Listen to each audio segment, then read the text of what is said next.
మా వాళ్ళు అయితే చేస్తున్నారు. ఏం చేస్తుర్రా? అయితే నువ్వు కావాలి కూర్చున్నావు. తింటుందా తింటలేదా అని తినొద్దు. వాళ్ళు ఇట్లా వాళ్ళ టాబ్లెట్ వేసుకున్నట్టు ఎంతలా తింటుందా మంజుల. చిన్న చిన్న డాంబర్ ఉన్నట్టే ఉంది. మింగు వీడియోలో మింగు.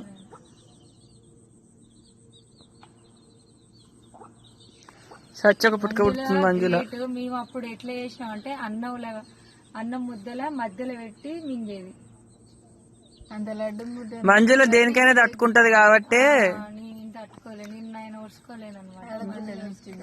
ఏదైనా కానీ మంజుల తట్టుకునే శక్తి ఉన్నది కాబట్టి మంజులకు అన్ని మంచిగా జరగాలని కోరుకుంటున్నాను నేనైతే తట్టుకోలేను. అందుకే అన్నంలో పెట్టి ఇట్లా మింగేది. 2 మింగిన, ఇది 3దిగా. పొద్దున 3 మళ్ళీ అవి మేము వేసుకునే చిన్న చిన్న అన్నంలో ముద్దలో పెట్టి